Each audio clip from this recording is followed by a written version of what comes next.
오늘 이 예배를 통해서 여러분의 신앙의 결단을 온전히 이루어낼 수 있기를 바랍니다. 예수님은 우리의 구원자이기자 또 우리의 선생님입니다. 그렇지요. 오늘은 이제 스승의 주일을 맞이하여서 예수님의 모습을 좀 닮아가자, 또 우리가 신앙의 결단을 어떻게 이루어낼 것인가, 이런 부분에 대해서 우리가 잠깐 이야기를 나눠보고자 합니다.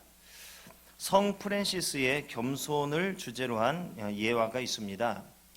그의 제자는 다음의 사건을 통해서 겸손이 무엇인가에 대해서 배우게 됩니다. 성 프랜시스의 제자가 환상 중에 하늘나라에 갔습니다. 그런데 하늘나라에 많은 보좌가 있는데 그 가운데 눈에 띄게 높아 보이는 보좌가 있었습니다. 그래서 천사에게 묻지요. 저것은 누구의 것입니까? 그러자 대답하기를 세상에서 가장 겸손한 성 프랜시스가 앉을 보좌이지요. 그 말을 듣고 그 제자는 부러워하는 마음이 들었습니다. 그러다가 그 환상을 깼어요. 어느 날 조용한 시간에 이제 프랜시스에게 물었습니다. 선생님께서는 스스로 어떤 분이라고 생각하십니까? 그러자 주저없이 대답하기를 이 세상에서 가장 악한 사람이라고 생각하지. 이 말을 듣고 대답을 하기를 선생님, 그렇게 말씀하시는 것 이거 교만입니다. 그게 위선입니다. 많은 사람들이 선생님을 성자라고 부르지 않습니까? 세상에는 수많은 강도, 살인자 등 온갖 악인들이 득실거리는데 어떻게 선생님께서는 스스로 가장 악하다고 말씀하십니까? 그게 바로 위선 아닙니까? 환상 중에 보았던 그 보좌에 은근히 시기하는 마음도 들었기 때문에 이처럼 따지듯이 말을 했던 것이지요. 그러자 성 프랜시스는 빙그레 웃으면서 대답을 해줍니다. 그건 자네가 나를 몰라서 그래. 정말 나는 악한 놈이지. 하나님께서 내게 이렇게 많은 은혜를 부어주셨으니까 오늘날 내가 된 것일 뿐이라네. 만약 내게 주신 은혜를 다른 사람에게 주었더라면 그 사람은 나보다 몇 배나 훌륭한 사람이 되었을 것일세. 이렇게 진심에서 우러나오는 말로 이야기를 했다고 합니다. 그 제자는 그때야 스승을 제대로 알아보게 되었고 무릎을 꿇고 큰 절을 했다고 합니다. 자, 그는 스승을 통해서 이런 부분을 깨닫고 그의 삶에 받아들이고 그가 닮아가는 그런 삶을 살았던 것 같습니다. 그렇다면 여러분은 우리의 스승 되시는, 우리의 구주가 되시는 예수 그리스도의 모습을 통해서 무엇을 깨달았습니까? 여러분은 그 깨달음이 여러분의 삶을 얼마나 바뀌어 놓게 되었습니까? 예수님은 말뿐 아니라 행동으로, 삶으로 본을 보여주셨지요.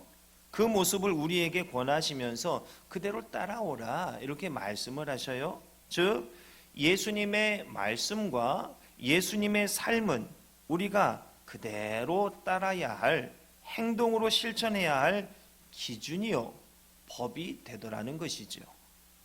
우리가 성경 66권 중에서 복음서 한 권만이라도 제대로 묵상을 하고 그대로 실천을 한다면은 우리의 삶은 충분치 않을까 싶다는 생각이 듭니다. 그런데 우리는 예를 들어 100가지의 지켜야 할 것 중에 한 가지라도 지키는 게 이게 참 쉽지가 않더라고요. 왜 그럴까요? 하나의 장벽을 넘기가 어려워서 그렇지 우리가 하나를 순종하기 시작하면 나머지 것들은 저절로 따라가게 되더라는 것입니다.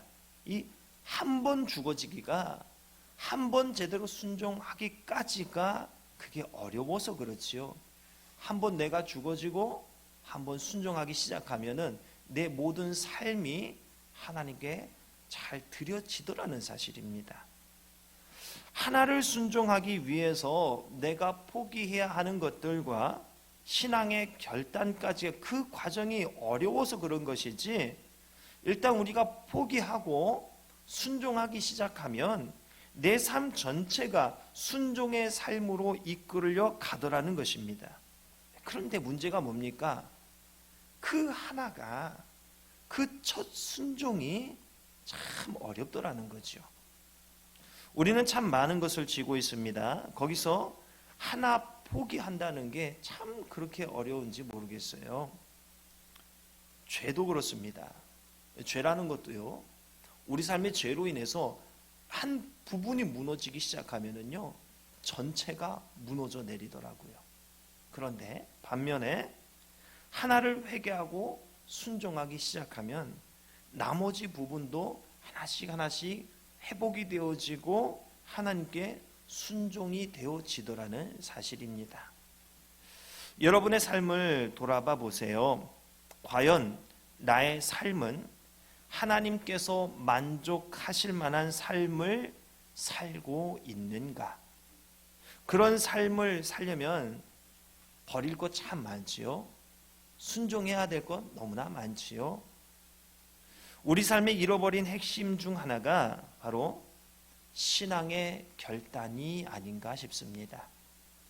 오늘 버릴 것 하나 결단하고 오늘 순종할 것 하나 결단해야 하는데, 신앙에 대한 이 결단이 점점 사라지고 점점 나태해지다 보니까 거룩한 영향을 내가 받지 못하고 점점 세속의 영향만 받고 세속화되어져 가는 것 같습니다.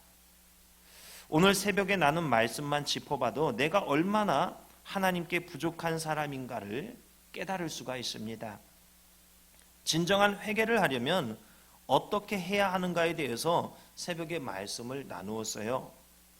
남 탓할 게 아니라 내 잘못이라고 고백해야 한다 했습니다. 우리는 남에게 책임을 전가하고 남 탓하는데 너무나 익숙한 삶을 살고 있습니다. 어떤 사건이 터졌을 때 내 탓입니다, 내 잘못입니다, 미안합니다, 이렇게 먼저 고백하는 사람이 너무나 드문 것 같아요. 아이들 노는 것만 봐도 그래요. 자기들끼리 놀 때에 자기가 먼저 잘못하고 시비 걸어놓고는 나중에 너 때문이야, 너 때문에 내가 이런 거야, 상대방에게 책임을 전가하는 게 아주 자연스럽더라고요. 또 진정한 회개를 하려면 말뿐 아니라 기도뿐 아니라 애통한 심정을 가지고 마음을 찢으며 회개해야 한다고 했습니다. 우리가 애통하며 통곡하며 눈물 흘려본 지가 언제이던가요? 그리고 죄된 모습에서 완전히 돌이키는 결단과 실천을 해야지만 진정한 회개를 이룰 수 있다고 했습니다. 이전과 완전히 다른 변화된 모습을 나타내야 한다는 거예요. 그런데 우리의 모습을 보면 어떻습니까? 어지간해서는 잘 변하지 않아요. 이전의 죄된 모습을 계속 반복하면서 살아가고 있습니다. 그래서 우리가 흔히 듣는 얘기가 그 사람은 원래 그런 사람이야, 이런 말을 들으면서 살아갑니다. 자꾸 하나님 앞에서 실수하는 것, 사람들 앞에 실수하는 것 계속 반복하면서 살아가고 있습니다. 자, 그러면 이런 모습이 무엇을 말해주고 있는 건가요? 완전히 돌이키는 결단과 실천을 이루어내지 못하고 있다는 거지요. 즉, 온전한 회개를 하지 않는 삶을 살고 있더라는 거지요. 이렇게 계속 살다가 마지막 날 심판대 앞에서 우리는 과연 어떠한 판결을 받게 될까요? 주님 오시는 그날까지, 혹은 내 생명이 다하는 그날까지 온전한 회개를 이루지 못하면서 적당하게 회개하고 그렇게 살다가 인생의 최후를 맞이하고 심판대 앞에 설 때에 아직 제대로 회개하지 않은 인생의 그 짐과 무게들이 남아있는 채로 심판대 앞에 설 때에 과연 어떨까요? 우리는 예수님을 닮아가야 됩니다. 예수님의 말씀과 삶을 통해서 세상을 닮아버린 나의 모습을 발견해내고 거기서 돌이키는 변화를 결단하고 실천을 이루어 내야만 합니다. 예수님을 닮은 사람 하면 저는 사도 바울을 꼽을 수 있다고 생각을 합니다. 바울은 자신 있게 말하기를 당신뿐만 아니라 오늘 내 말을 듣는 모든 사람도 다 이렇게 결박된 것 외에는 나와 같이 되기를 하나님께 원하나이다 라고 말을 했습니다. 여러분, 바울처럼 당신이 나와 같이 되기를 원합니다 라고 자신 있게 말을 할 수 있겠습니까? 그러기에는 하나님 앞에 거리끼는 나의 모습이 있지 않습니까? 오늘 이 시간을 통해서 이 문제들을 우리가 해결해 내야만 합니다. 오늘 최후의 날이 임한다 할지라도 두려움 없이 맞이할 수 있는 거룩한 성도의 삶을 이루어낼 것을 우리가 결단해야만 하는 것이지요. 하나님 앞에 거리낌 없는 나의 모습을 확실하게 정리해 나가시기를 바랍니다. 성경에는 이러한 결단을 한 사람들과 결단을 하지 못한 사람들이 등장합니다. 세상을 닮았다가 그것을 버리고 예수님께로 돌이킨 대표적인 사람, 바로 저는 삭개오를 예로 들 수 있습니다. 삭개오는 성경에서 그에 대해서 얘기하기를 키가 작은 사람이고요, 세리장이었습니다. 그리고 그는 부자였습니다. 예수님께서 삭개오의 집에 유하여야 하겠다 이렇게 말씀을 하시니까 주변 사람들이 수군수군 하는 거예요. 그러면서 말하기를 저가 죄인의 집에 유하로 들어갔도다 이렇게 이야기를 하는 겁니다. 즉 삭개오라는 이 사람은 주변 사람들에게 죄인으로 낙인 찍힌 사람이었다는 거예요. 삭개오는 거룩함과 거리가 먼 사람이었어요. 마치 동이 서에서 먼 것 같이 거룩함과 거리가 너무나 먼 사람이었습니다. 뭐 때문에 그랬을까요? 바로 돈 때문이었죠. 돈으로 인해서 사람들에게 삭개오는 죄인 취급을 받고 있었더라는 것입니다. 당시 여리고에는, 삭개오가 살고 있던 그 여리고에는 세금을 거두는 관리들이 로마로부터 파견되어서 거기에 늘 머물러 있었습니다. 그러면서 그 세관원들은 요단강 동편 지역에서 유대 땅으로 들어오는 이 물품에 대해서 통관세를 받는 일을 했어요. 삭개오는 그런 일을 하는 자들 중에 우두머리였습니다. 성경은 삭개오에 대해서 부자라고 표현을 합니다.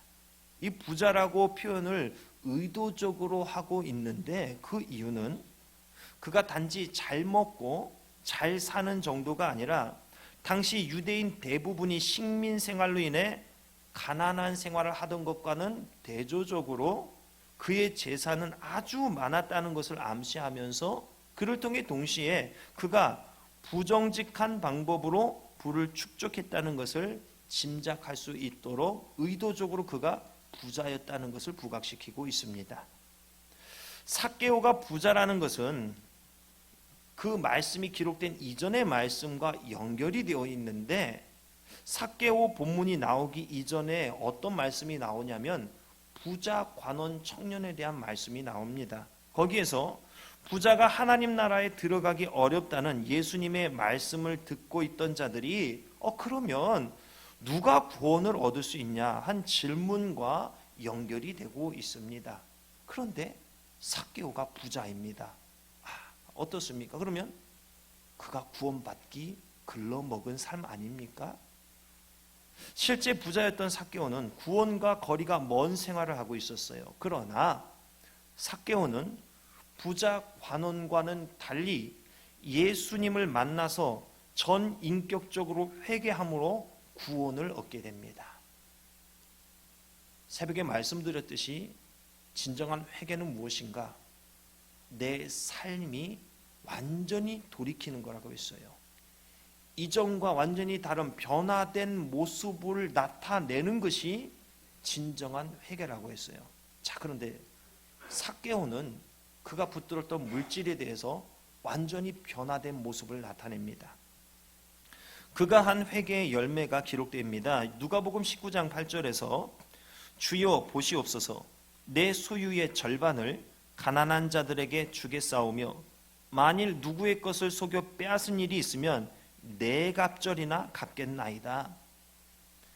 삭개오는요, 그동안 자신을 지탱해 주었던 것, 자기 존재의 이유를 예수 그리스도를 만나고 회개함으로써 완전히 놔버렸습니다.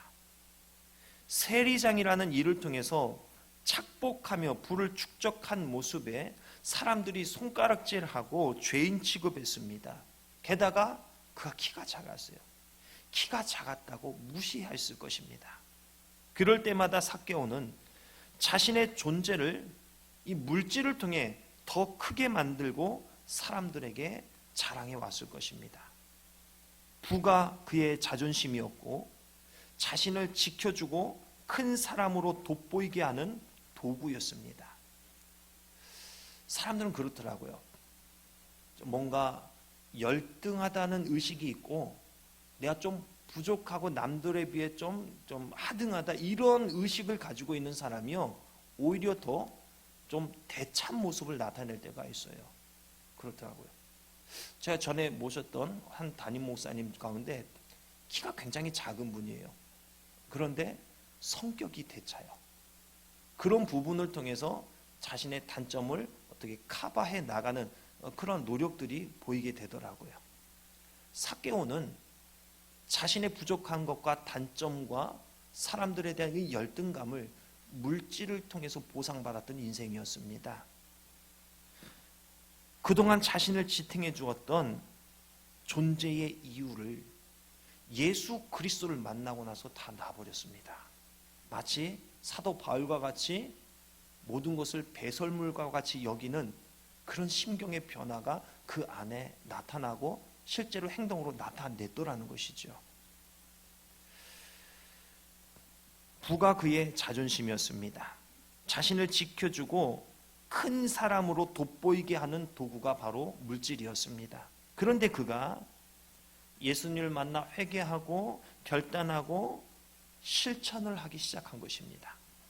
사람들 앞에서 열등감과 자기 우월감 이런 것들을 다 내려놓고 주님의 가르침을 따르겠노라 결단을 했어요.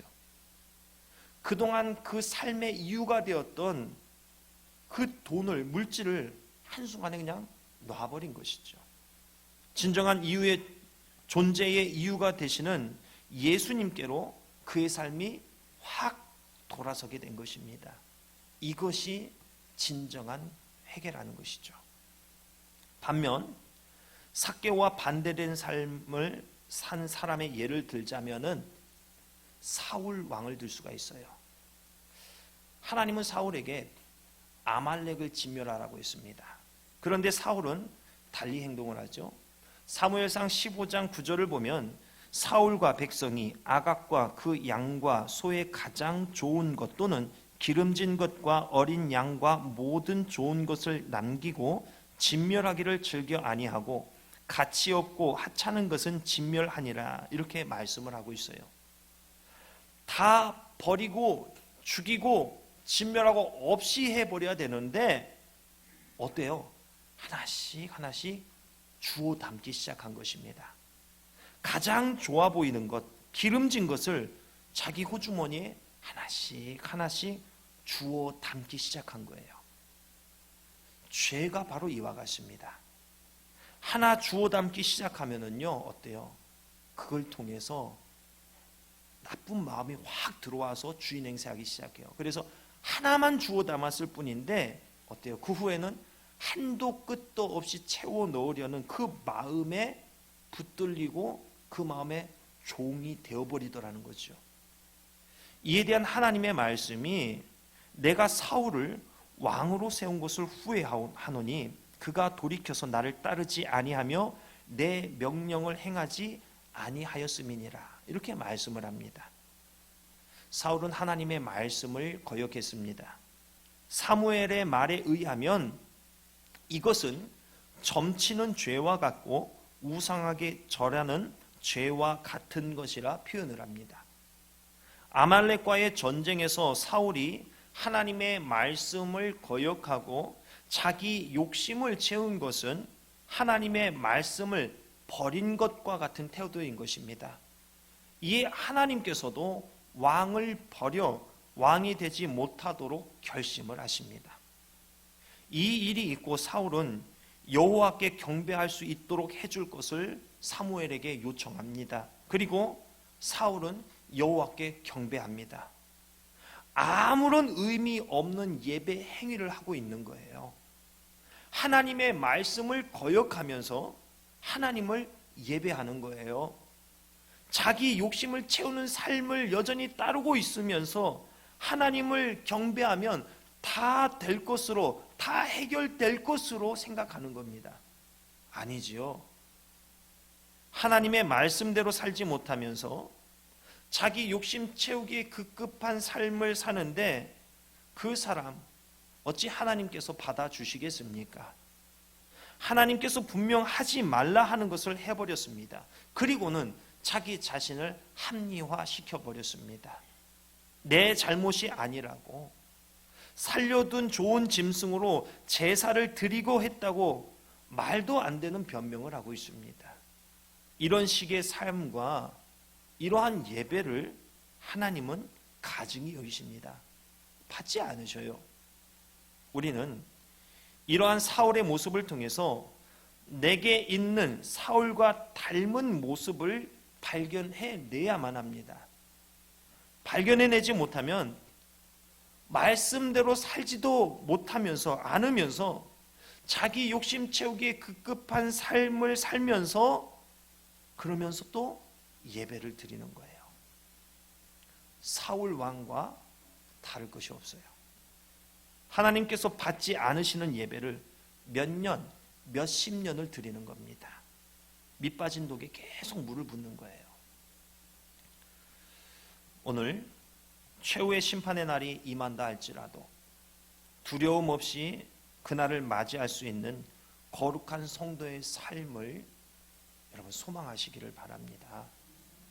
결단하세요. 하나님 말씀에 어긋나 있는 모습, 이거 확실하게 오늘 뽑아낼 것을 결단하세요. 여러분 알고 있잖아요. 내가 취약한 그 부분, 하나님 말씀 앞에 연약한 내 그 부분 여러분 알고 있잖아요. 그것 때문에 하나님께로 가까이 가지 못하고 그냥 주변만 서성이는, 마당만 밟고 그냥 돌아가는 삶이 되고 있습니다. 죄에서 완전히 돌아서서 거룩한 하늘나라 백성으로서의 삶을 이제는 이루어 가시기를 바랍니다. 삭개오와 같이 내 인생의 이유, 목적, 이 도구들 완전히 비워내시고요. 예수 그리스도를 따르고 그분의 말씀에 순종하는 삶을 이제는 이루어내시기 바랍니다. 사도 바울과 같이 나와 같이 되기를 원하나이다, 이렇게 자녀들에게, 성도들에게, 주변의 지인들에게 자신 있게 말할 수 있는 그 삶을 이루어내셔야만 합니다. 여러분 이거 이루어내지 못하면 정말 우리 삶은 암울한 뿐입니다. 복음서를 읽고서 거기에 나타난 예수님의 삶을 묵상하고 삶의 원리를 발견하여서 내게 적용하시기 바랍니다. 그래서 예수님을 닮아가는 여러분의 삶을 이루시고 예수님의 말씀에 온전히 순종하여서 그분의 제자요 하늘나라 백성으로 지금을 살고 심판의 그날을 기쁨과 기대감으로 맞이하는 거룩한 성도 되시기를 주님의 이름으로 축원합니다.